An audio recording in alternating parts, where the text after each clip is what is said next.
Obrigado, pastor Lucas. Bom dia a todos. Trago a saudação da Igreja Presbiteriana de Santo Amaro, onde sirvo, lá em São Paulo. E sou muito grato pela acolhida, amável acolhida e hospitalidade que tenho recebido aqui desde ontem, por irmãos aqui da IBAN. E nós tivemos já tido oportunidade de falar desde ontem à noite, como o pastor Lucas fez referência. Hoje pela manhã, na primeira parte, ou no primeiro culto aqui, nós falamos sobre a reforma do século XVI e educação, e o ponto principal colocado foi como a nossa fé cristã, ela demanda que estejamos envolvidos em educação a partir da grande comissão, a partir do momento em que Jesus Cristo fala à igreja corporativamente representada ali pelos discípulos, que o ide por todo mundo e pregar o Evangelho tem como metodologia o ensino, ensinando-os a guardar todas as coisas que vos tenho ordenado.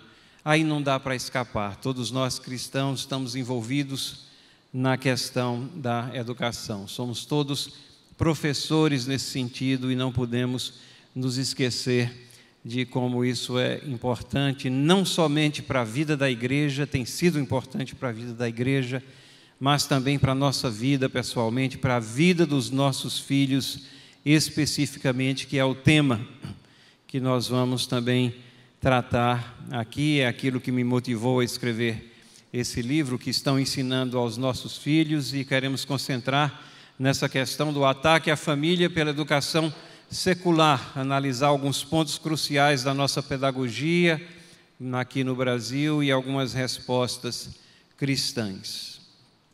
A grande realidade é que existem grandes problemas no ensino, não somente no ensino nas igrejas ou na igreja, mas no sentido mais amplo possível, né? O que está ensinado e deve ser aprendido, como é que nós consolidamos a compreensão daquilo que se pretende ensinar? Como fazer com que os alunos compreendam o que leem nos textos? Como discernir a melhor metodologia? Existem tantas metodologias. Como abranger todas as coisas que devem ser ensinadas? Será que estamos deixando de lado coisas que devem ser ensinadas? E esses problemas não são só dos cristãos, como eu disse, isso não é algo que afeta somente a igreja, o programa de educação religiosa nas igrejas, mas eu estou me referindo numa escala mais ampla. No cenário educacional brasileiro, são problemas como esse que fazem com que o nosso ensino muitas vezes não vá para frente, que esteja patinando, que às vezes até anda para trás. E como pais, sabemos e temos acompanhado o que estão ensinando aos nossos filhos, temos a conscientização da necessidade do nosso envolvimento pleno, temos a conscientização de que educação significa uma educação adequada, se somos cristãos, significa também promover o entrelaçamento da nossa fé, das verdades, dos princípios, dos valores cristãos, não somente segmentado no horário dominical, em algum momento em nossos lares, mas que essa consciência de que Deus é a fonte do conhecimento e dele procede todo o saber, isso deve permear todas as áreas do conhecimento, todas as carreiras, todas as profissões, tudo aquilo que nós fazemos. E é interessante porque todas essas considerações ocorrem numa era onde nunca se escreveu tanto sobre didática, pedagogia, métodos pedagógicos. Você entra numa dessas mega livrarias aí, e se você vai na área de ensino, de pedagogia, você vai ver livro após livro, cada uma defendendo um método, uma visão educacional. Você pode até se perder, às vezes. Os professores das igrejas, professores cristãos, vão atrás de uma metodologia que seja harmônica com a sua fé, tem problemas com isso, porque existem tantas contradições, tantos pontos que contradizem o saber. E mesmo aqueles que não têm a fé cristã, que não têm Cristo como seu único e suficiente Salvador, eles às vezes ficam perdidos num mar de ideias contraditórias entre si sobre a visão pedagógica. Nós estamos, portanto, em meio a uma crise educacional. E aquela pergunta lá de Atos capítulo 8, versículo 30, nunca foi tão pertinente como talvez nos dias atuais. Vocês lembram do incidente lá? Filipe vai e emparelha com aquele carro que tem um alto oficial do governo. Filipe é comissionado pelo Espírito Santo. E aí ele, ao chegar junto, ele diz: você compreende o que está lendo? Você compreende o que está lendo?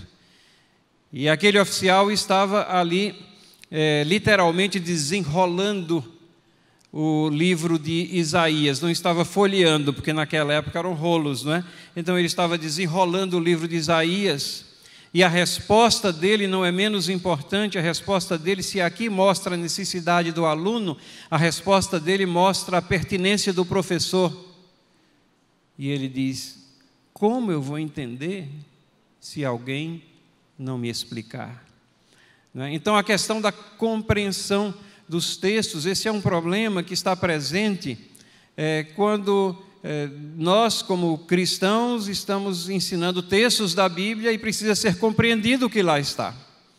Mas, no sentido maior, nas escolas desse país, desse nosso Brasil, será que estão entendendo aquilo que leem? E muitas vezes, por não entenderem, é que a educação vai muito mal. Eu trouxe para vocês aqui um exemplo dessa falta de compreensão do que se estuda, do que se lê. E talvez vocês já tenham até visto alguns desses pontos aqui. Isso corre às mídias sociais, uma amostra de sabedoria ecológica extraída de respostas a testes do Enem recentemente colocado. Eu coloquei sabedoria ecológica porque eu fiz uma seleção somente aqueles que diziam respeito à parte de ecologia, cuidado com o meio ambiente. Mas vejam alguns desses pontos interessantes ou desses absurdos aqui. Sobre desertificação e desmatamento, um aluno escreveu o seguinte: a natureza brasileira tem 500 anos e já está quase se acabando. Um outro disse: menos desmatamentos e mais florestas arborizadas. Vocês conhecem alguma floresta que não seja arborizada aí? Sobre a Amazônia, um aluno disse: a situação tende a piorar.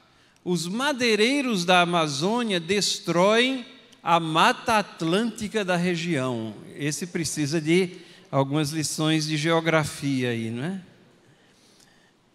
O outro escreveu: o serigueiro tira borracha das árvores, mas nunca derrubam as seringas. Esse confundiu aqui com a administração hospitalar. Sobre espécies em extinção, um disse assim: já está muito difícil de achar os pandas na Amazônia, e vai continuar procurando, né?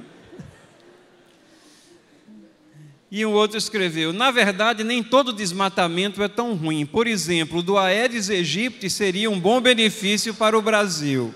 Pessoal, vamos desmatar o Aedes aegypti aí. Enquanto que outro escreveu: tudo isso colaborou com a extinção do micro-leão dourado. Eu conheço o mico-leão. O micro-leão dourado deve ser desse tamanhinho assim.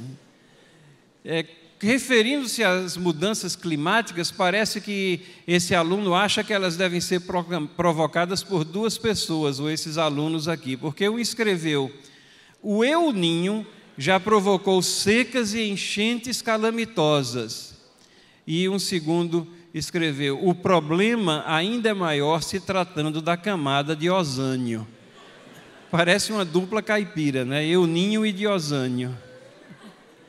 Sobre o meio ambiente, um aluno respondeu: não preserve apenas o meio ambiente, e sim todo ele.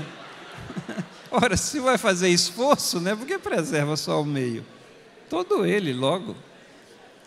E o outro disse: isso tudo é devido aos raios ultraviolentos que recebemos todo dia. Esse deve estar querendo uma intervenção aqui para Salvador. Um aluno, então, escreveu: o ser humano, no mesmo tempo que constrói, também destrói, pois nós temos que nos unir para realizarmos parceria juntos.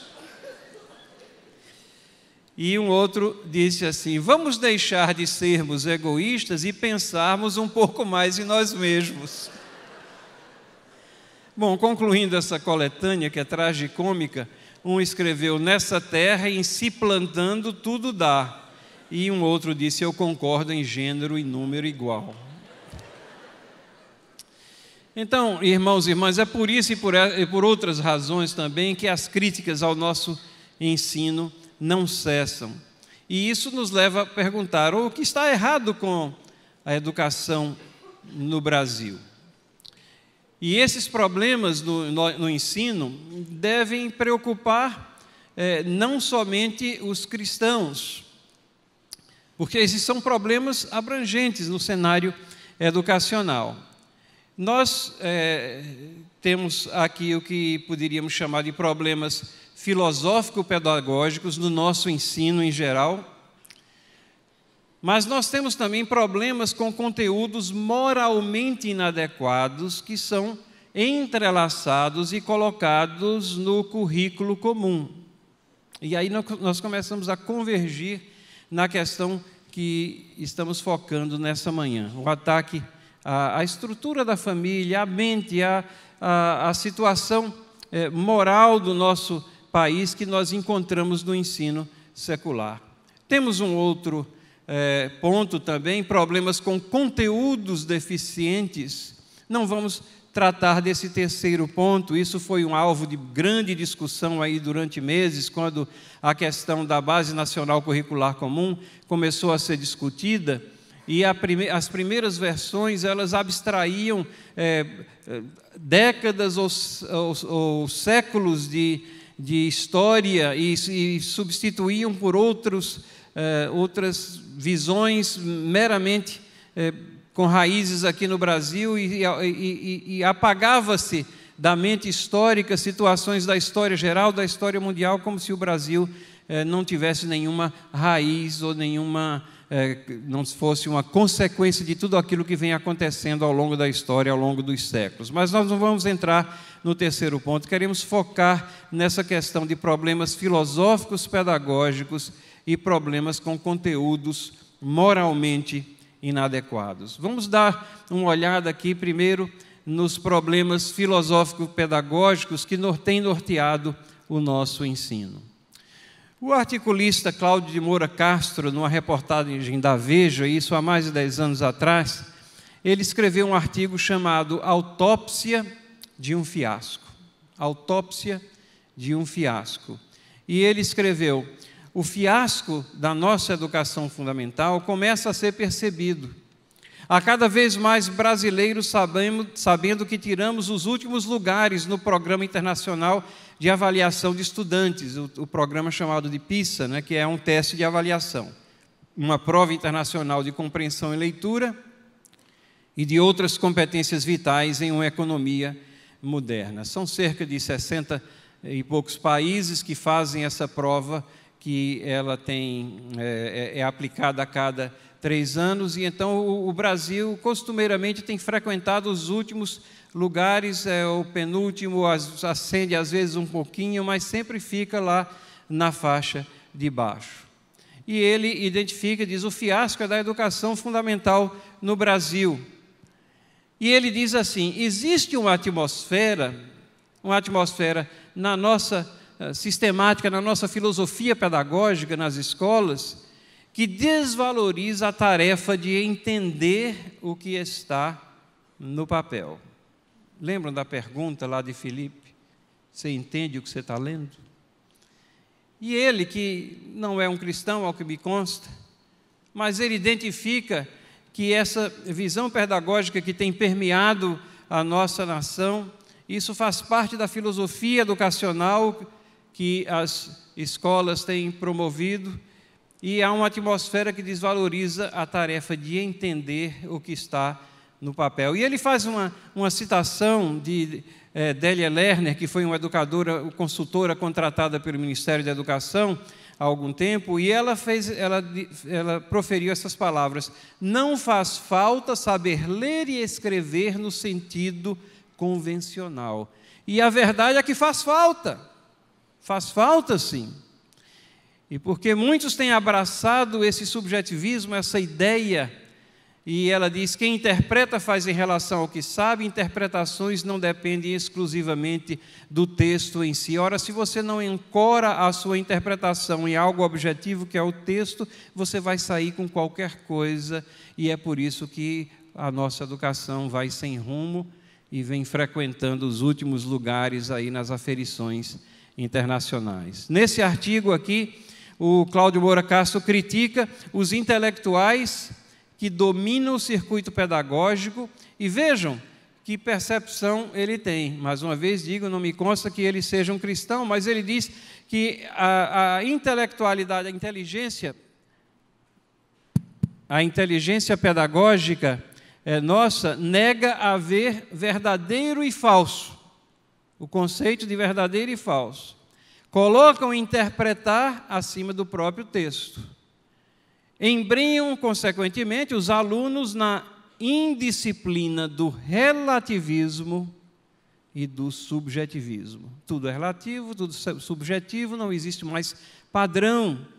Então, esse primeiro ponto aqui, que é o problema filosófico que está entranhado na nossa educação e que vem prejudicando a educação brasileira, e se nós não tomamos conta, isso termina entrando também nas nossas igrejas, e nós jogamos fora padrões, porque o que vale são as opiniões que são colocadas e o texto em si. Nós somos um povo do texto, somos um povo da palavra, mas de repente a gente pode se achar jogando o texto fora, porque o que vale é o consenso, a aceitabilidade social, o que é politicamente correto, ou as coisas que vão formando o consenso da sociedade. Num artigo mais recente, Cláudio Moura Castro, ele chama a atenção para esse 500 mil de zeros do Enem, e então, nesse artigo,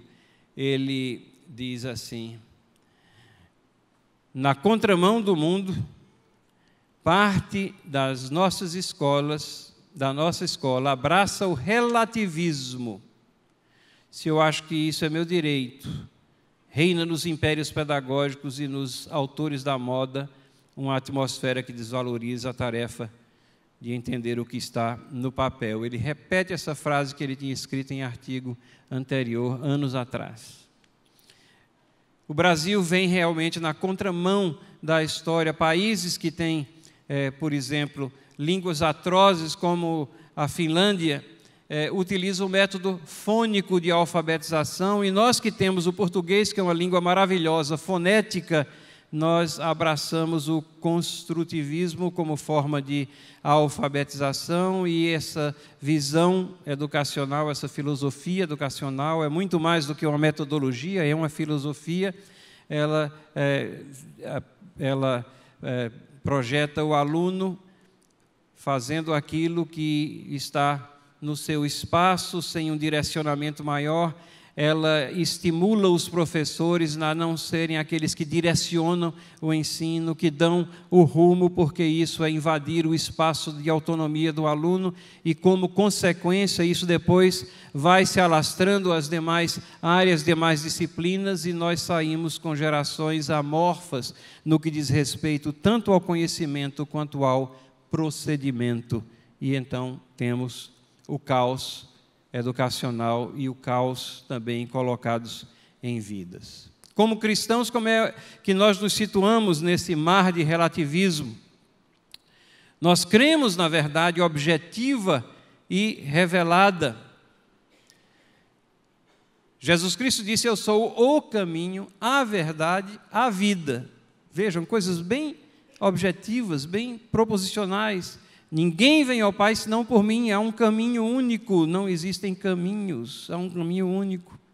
Se nós somos cristãos, nós cremos na verdade objetiva revelada. E, de repente, nós, quando entramos na questão da educação, a gente vira relativista. Não pode ser, nós temos que entender que existem princípios e valores eternos. Questões fundamentais que emanam das coisas que o Criador disse que são boas, puras, justas, corretas e que devem permear qualquer sociedade. Como está a objetividade na nossa fala, no nosso falar, na nossa prática pedagógica? Será que nós também estamos mergulhados no mar de subjetivismo? Então, o primeiro ponto que eu queria trazer a vocês é exatamente mostrar como essa filosofia relativista, esse subjetivismo tem permeado a nossa educação. Isso tem afetado a educação como um todo, e se nós não cuidarmos, afeta também a forma como nós vemos a vida, como nós compreendemos a vida e até a forma como nós educamos nas nossas igrejas. Nós não podemos mergulhar no mar de subjetivismo, temos que ser as pessoas que estão firmadas na palavra de Deus, conscientes de que existem âncoras metafísicas transcendentes que emanam de Deus, que foram colocadas ali, de forma que nós entendêssemos, e o Espírito Santo ilumina o nosso entendimento para que nós apliquemos essas verdades em todas as áreas, em todas as esferas da vida, na nossa prática educacional, na nossa prática profissional, na nossa prática de vida. Mas é no segundo ponto que nós temos também ataques bem incisivos aqui. Conteúdos moralmente inadequados. E aqui os exemplos são contundentes e preocupantes. E como cristãos nós temos uma responsabilidade grande para ter uma percepção aguçada sobre essas coisas. A palavra de Deus nos diz em Efésios capítulo 5, versículo 11, não participem das obras infrutíferas das trevas, antes exponham-nas à luz. Não há participação e não há acomodação. Não há o envolvimento, não há complacência. Nós temos que ter uma percepção aguçada das coisas que estão ao nosso redor e, como pais, avós, os meus filhos já cresceram, eu já tenho meus 12 netos, agora a preocupação são com os netos e temos que estar preocupados também no que estão ensinando a eles e como é que eles têm que ser expostos à luz das verdades que emanam de Deus. Há uma dissolução moral no ensino brasileiro. Vejam esse exemplo aqui, um exemplo de 2009, aluno da terceira série em São Paulo, recebe livro para adolescente. O Estado de São Paulo enviou a alunos de 9 anos, livro de poemas para adolescentes com frases como esta: nunca ame ninguém, estupre. O governo vai retirá-lo das salas de aula da terceira série, mas manterá a consulta para alunos mais velhos. A obra integra um programa que incluía um livrinho em quadrinhos com palavrões e conotação sexual. Então, é o dinheiro de impostos financiando aqui nas escolas públicas um livro que contém esse tipo de mensagem. E o que é preocupante mais ainda, o governo diz que vai retirá-lo, ou retirou dos alunos daquela faixa etária, 9 anos, mas manterá esse tipo de mensagem para os alunos mais velhos, como se isso daqui resolvesse a questão, resolvesse o problema.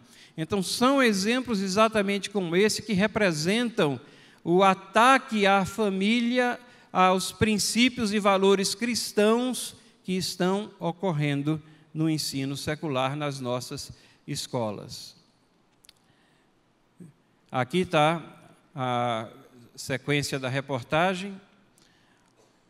O livro Poesia do Dia foi distribuído para alunos de São Paulo.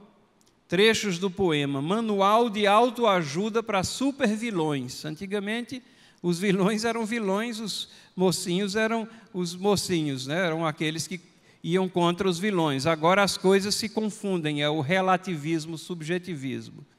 Ao nascer, aproveite seu próprio umbigo e estrangule toda a equipe médica. É melhor não deixar testemunhas. Nunca ame ninguém, estupre. Seja um pouco efeminado, isso sempre funciona com estilista. Então, essa é a mensagem trazida em muitos livros, mas isso não vem de agora.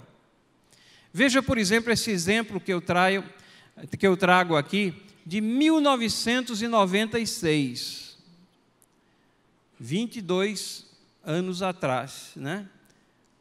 Um livro publicado por uma editora de renome, um livro de ciências, natureza e vida.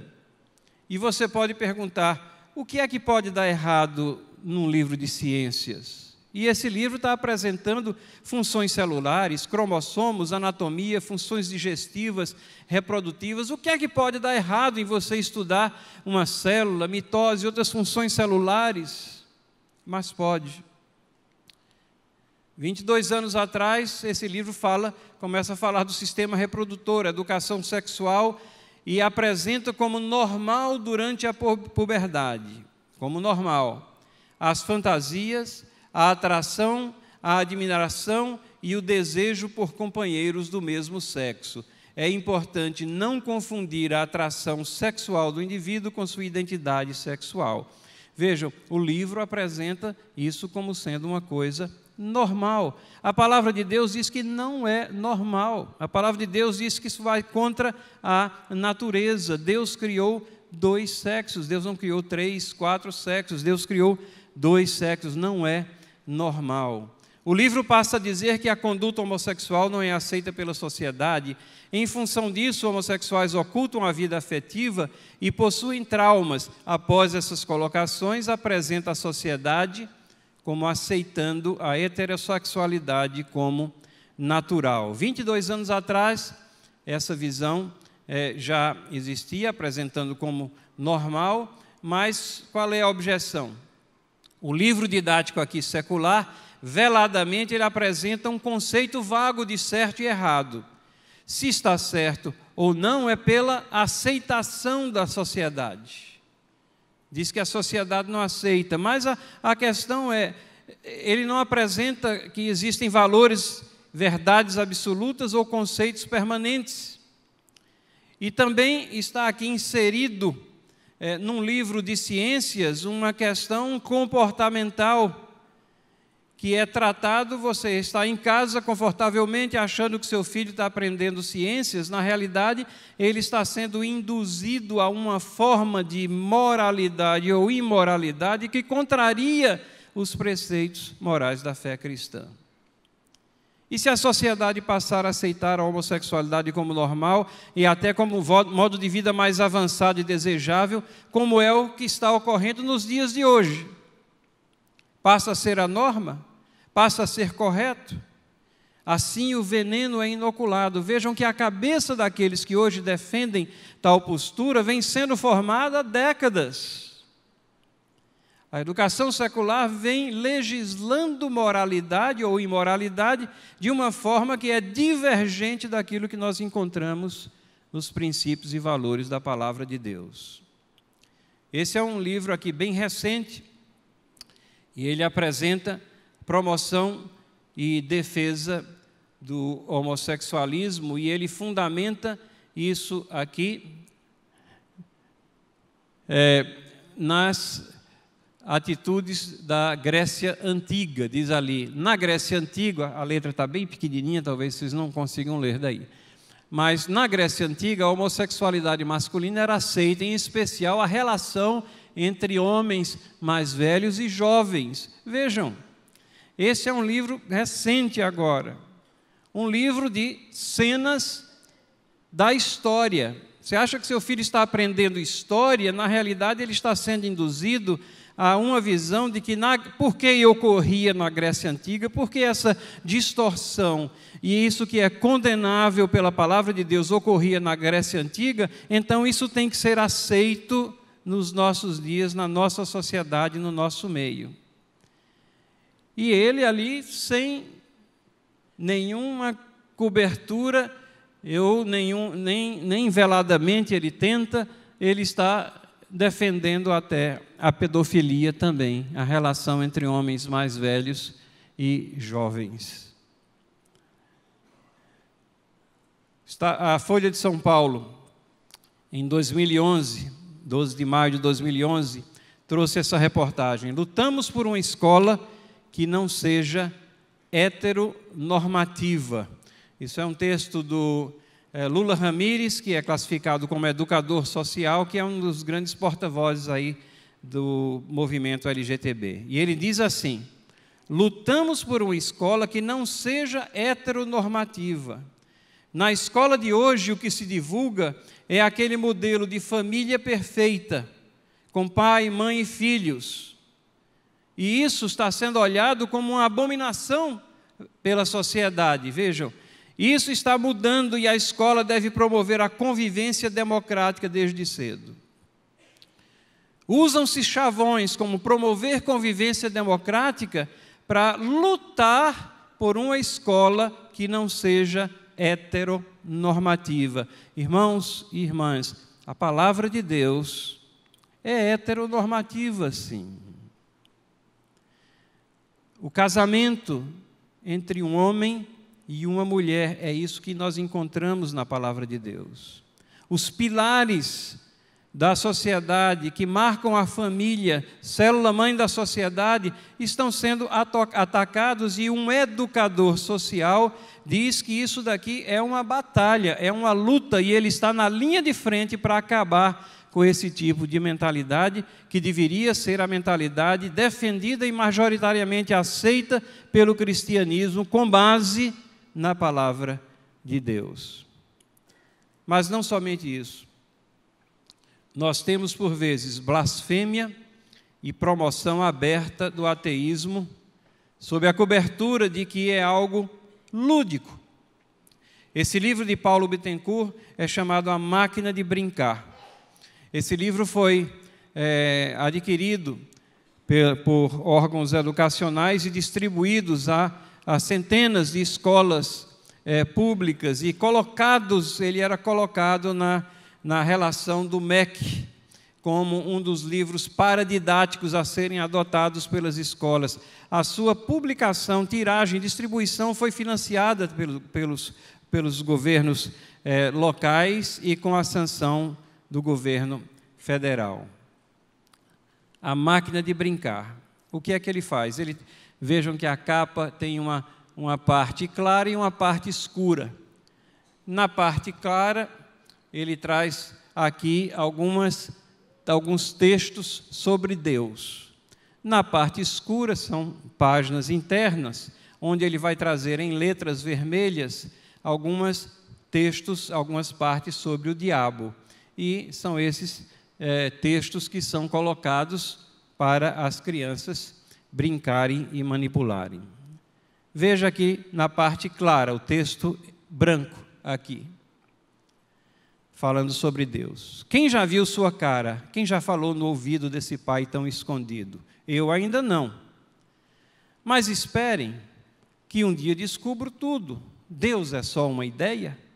Deus é o nome de uma esperança? Deus é um pedido de socorro? Ou Deus ainda é criança e, por ser tão pequenino, tem medo de descer do céu à terra cá embaixo tão longe? O que Deus nos deu, eu sei. Vamos brincar de cabra cega? Topamos e ele respondeu: vou me esconder para sempre. Não é que o capeta venceu? Então essa é a visão de Deus, é esse ataque à pessoa de Deus que nós temos nos bancos das nossas escolas. Mas fica pior. Quando você passa aqui para o texto seguinte, as letras em vermelho, que não dá para ler, e então eu copiei aqui, o que está aqui em branco é o texto que está no lado esquerdo. E o título diz: O Diabo que me carregue, para as criancinhas aqui. Ó diabo, meu grande amigo, vem brincar comigo. Vem brincar comigo. A tua cara malvada deixa Maria assustada. Ó diabo, meu grande amigo, vem brincar comigo. Do teu olho, de repente, cai uma lágrima de sangue. Ó diabo, meu grande amigo, vem brincar comigo. A tua testa é coroada por 2 guampas afiadas. Ó diabo, meu grande amigo, vem brincar comigo. Todos os filmes de terror tu escrevestes com amor. Ó diabo, meu grande amigo, vem brincar comigo. A tua capa vermelha me empresta no carnaval. Blasfêmia, praticamente uma adoração satânica colocada aqui à mente das crianças. Há esperança? Eu creio que sim. Há esperança na verdadeira fé cristã e no entrelaçamento dessa fé e em ações, atividades que comecem a transformar esse mundo educacional no qual nós vivemos. A palavra de Deus mostra que existem âncoras metafísicas estáticas, ou seja, que existem coisas que são certas e coisas que são erradas. Existem verdades que são proposições firmes, confiáveis, porque fluem da palavra de Deus. A palavra do Senhor, porém, permanece eternamente. Ela não muda, ela é verdade, ela é a palavra que tem sido utilizada por Deus, aplicada pelo Espírito, Deus Pai, aplicada pelo Espírito Santo, baseada na redenção de Jesus Cristo, seu Filho, que foi morto por nossos pecados e foi o único que venceu a morte e ressuscitou ao 3º dia. E Ele permanece para sempre, Ele é o mesmo ontem, hoje e eternamente. Hebreus 13:8, Jesus Cristo é ontem e hoje, é o mesmo e o será para sempre. A palavra de Deus nos mostra que nós temos realidades objetivas desse Deus que é imutável. Toda boa dádiva e dom perfeito são lá do alto, descendendo do Pai das luzes, em quem não pode existir variação ou sombra de mudança. Que nós cristãos tenhamos essa convicção de que nos firmamos nesses alicerces eternos, que não mudam, que temos a condição de aferir o que está acontecendo ao nosso redor, o que está sendo ensinado aos nossos filhos, e que nos motivemos a fazer alguma coisa, a acompanhar de perto, a ir eliminando as distorções, ou a nos envolvermos em ações que resultem na prática de uma verdadeira educação escolar cristã. Deus se revela ao nosso intelecto e corações. O que de Deus se pode conhecer é manifesto entre ele, porque Deus lhes manifestou. Ao que respondeu lá em Mateus 13:11, porque a vós outros é dado conhecer os mistérios do reino dos céus. Existe verdade objetiva, proposicional que nos é revelada. Existe verdade real e singular na palavra Jesus. Ele é o caminho.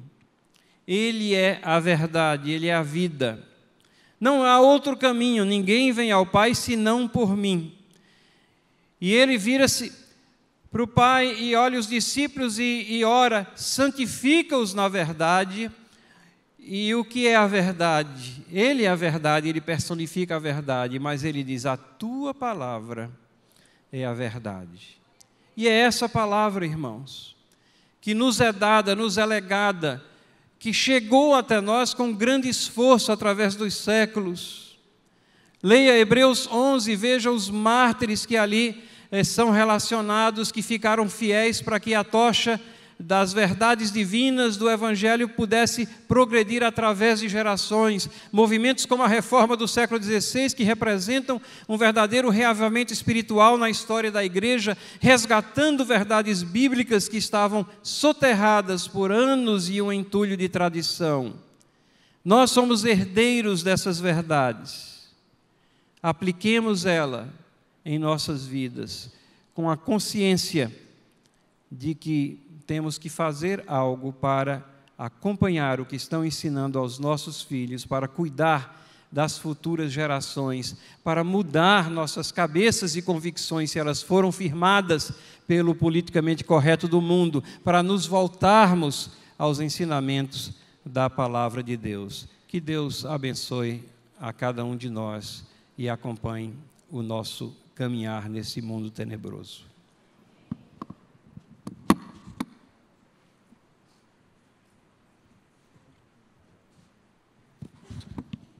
Amém, irmãos? Quantos são pais aqui? Levante a mão. Quantos são avós? Levante a mão juntos, pais e avós. Quantos ficaram preocupados depois de ouvir tudo que foi falado aqui? Não tem como não ouvir isso tudo, irmãos, e ficar com o coração inquieto. Se você não esteve aqui na primeira palavra dele, hoje de manhã, o conteúdo, na verdade, não é diferente, mas é complementar. Ele deu a base disso no primeiro culto e fez o fechamento no segundo. Eu quero estimular você, pai, avô, avó, a procurar na internet a partir de quarta-feira. Esse culto já vai estar na internet, tanto o primeiro quanto o segundo, e você novamente ouvir essa palavra na sequência que ela foi apresentada aqui. Porque, irmãos, há algumas coisas que precisam ficar muito claras na nossa mente. A primeira delas é a abrangência e suficiência das Escrituras Sagradas em todos os aspectos da nossa vida. Não dá para o cristianismo ser uma fatia da nossa vida.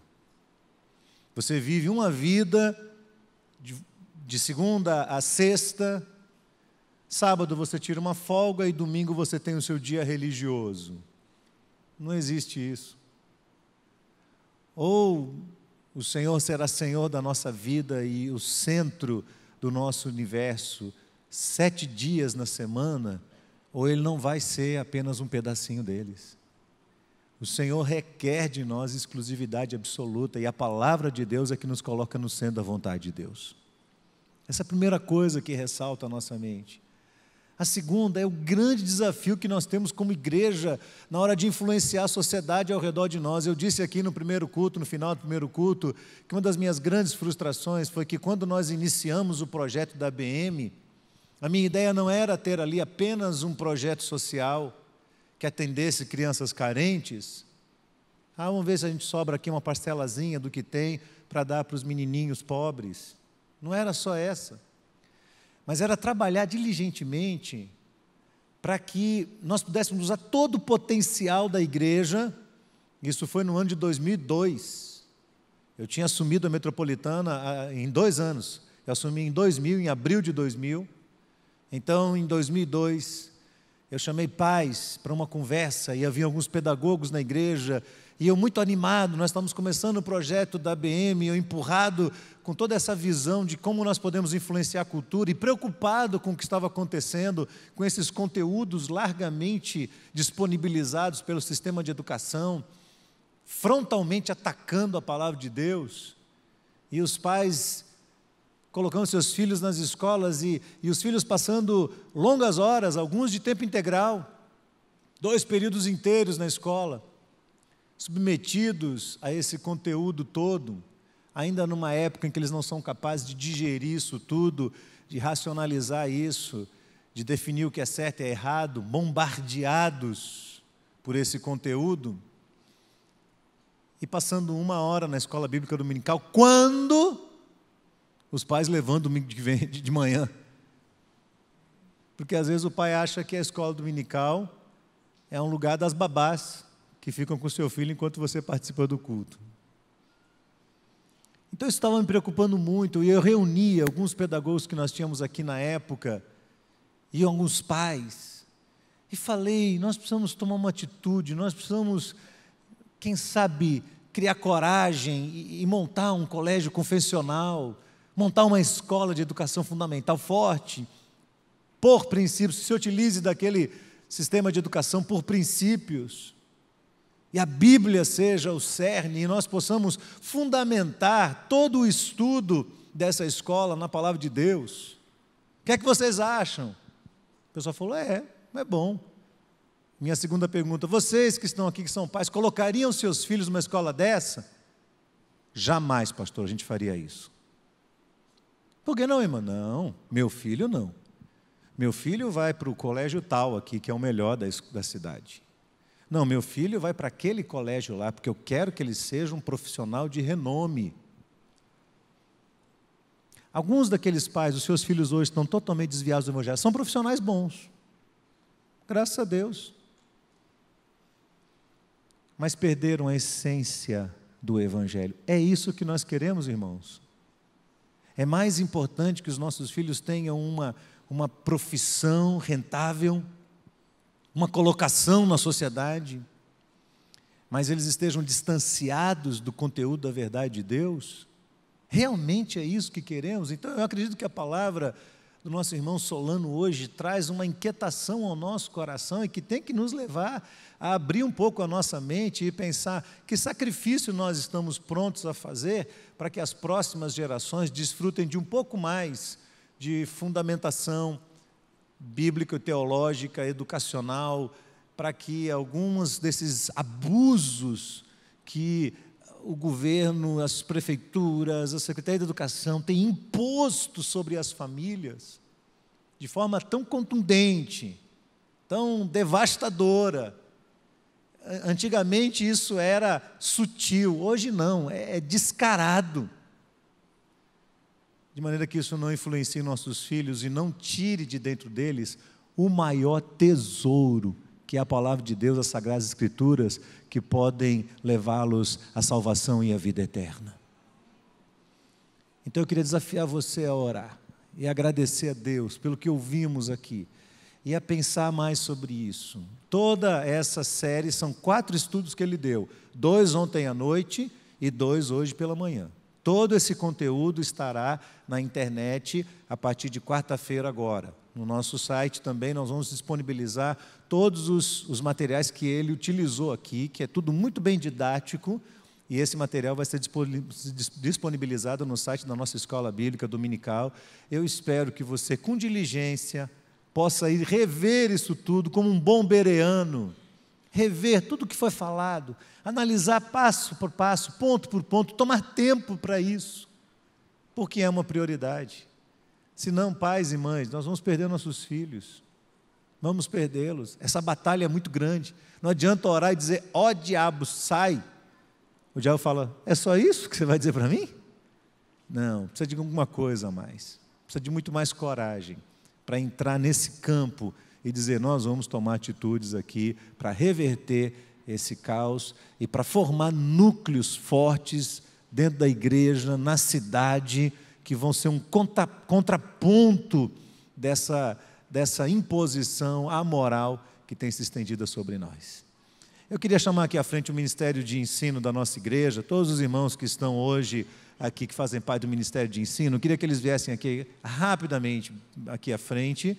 Eles estão com uma camisa muito bonita, que aliás eu não ganhei a minha ainda, estou esperando. Ganhou uma? Você ganhou uma? Não? Nem para ele deram. Ele disse, ainda não, você entendeu, né? Ele tem fé. Ô Bute, você, meu irmão, que isso? Usei ontem. Esses irmãos têm se dedicado, irmãos, diligentemente ao programa de instrução bíblica da nossa igreja. Uma equipe fabulosa, capitaneada aqui pelo pastor Lucas, uma equipe que tem se esforçado, se esmerado para dar um conteúdo no ensino bíblico. Estão trabalhando desde o ano passado a base. Se você puder ver e lançar os olhos no que vem agora nesse segundo semestre, dentro desse tema que tem sido tratado, que é a cultura contemporânea, estamos olhando as bases desse pensamento contemporâneo para depois atacar área por área do que vem aí pela frente. Você que está acostumado a lidar com o meio acadêmico, com faculdades, com colégios e com pessoas afins, você precisa se inteirar do que tem sido ensinado dentro da nossa escola bíblica. E eu louvo a Deus pelo esforço de toda essa equipe, um trabalho sério, um conteúdo de qualidade, uma preocupação esmerada em colocar isso no melhor sistema de educação que as melhores escolas têm utilizado. A IBAN hoje tem uma plataforma de ensino pela internet que pouquíssimas escolas e faculdades têm. Então é bom que você saiba disso, Porque se um dia você diz assim, eu não sabia. Não, nós estamos falando isso. Se você entrar lá no nosso site de ensino, ensino.iban.com.br, vou falar de novo, ensino.iban.com.br, você vai encontrar todo o material necessário. Então, eu quero desafiar você a olhar para a palavra de Deus e dizer, Deus, a tua palavra é lâmpada para os meus pés e luz para o meu caminho. Eu quero desafiar você a dizer hoje para você mesmo, a palavra de Deus é a rocha firme sobre a qual eu construirei minha casa e toda a minha família. Porque a tempestade vai vir, irmãos, vai continuar vindo, mas aqueles que estiverem firmados na rocha vão prevalecer. Vamos ficar de pé? Vamos orar nesse instante, vamos colocar nossas vidas diante do Senhor. Eu quero aqui agradecer nosso irmão Solano Portela. Muito obrigado, querido. Que Deus continue abençoando sua vida.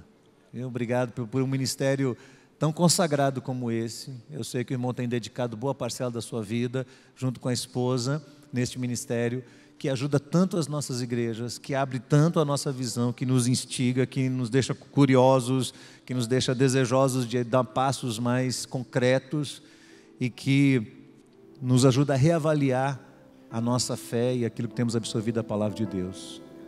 O irmão tem deixado para nós a herança, que é a herança mais valiosa que qualquer pessoa pode deixar, é a instrução na palavra de Deus.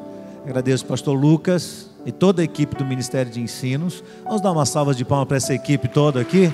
Vamos dar honra a quem merece honra. Esses irmãos que são nossos líderes, são professores e se dedicam ao ensino da palavra de Deus para nós. Vamos orar nesse instante.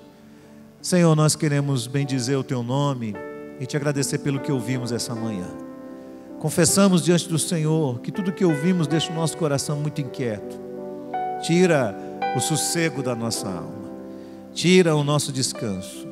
Nos faz enxergar que o caminho é longo, é estreito, é duro, é pedregoso. Teremos desafios diante de nós. E eu peço ao Senhor, dá-nos coragem para não recuar em nome de Jesus. Que todos nós possamos fundamentar a nossa vida, a nossa história, o nosso pensamento, mas também a nossa educação. Também a educação que damos aos nossos filhos, fundamentá-la na Tua palavra, Senhor. Porque eles serão atacados de todos os lados, com imposições, com pseudo-verdades, que virão a eles da maneira mais extraordinária possível e que precisarão ser veementemente combatidas pela Tua palavra, Senhor, para não provocar no coração deles um buraco, um distanciamento, a desconfiança de que Tu és o Deus fiel, soberano, que precisa ser respeitado, Senhor, e que o inimigo das nossas almas não é amigo, mas é o dragão feroz, é o leão que ruge, buscando a quem possa tragar. Dá-nos essa consciência, Senhor, dá-nos essa consciência em nome de Jesus, e continua aplicando a Tua palavra aos nossos corações. Obrigado pelo nosso irmão, Dr. Solano, por seu ministério de ensino da Tua palavra, todo o trabalho que ele realiza, quer na igreja, quer ali na Universidade do Mackenzie. Que a graça do Senhor continue sobre ele, Senhor, e que ele continue inspirando muitos corações a confiarem na Tua verdade, na Tua palavra. Obrigado por todo o ministério de ensino desta igreja, pelos líderes e professores que têm se dedicado com muita fidelidade, Senhor, a fim de exaltar a Tua palavra e fazer com que ela seja a nossa herança mais preciosa.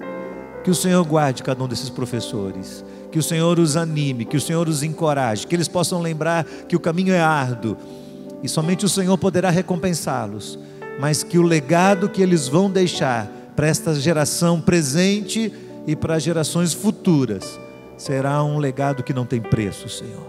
A Tua palavra plantada em corações que há de frutificar e influenciar muitos, quem sabe nos próximos séculos. Louvado seja o Teu nome por esta manhã, Senhor. Nós Te bendizemos, nós Te agradecemos, nós Te exaltamos em nome de Jesus.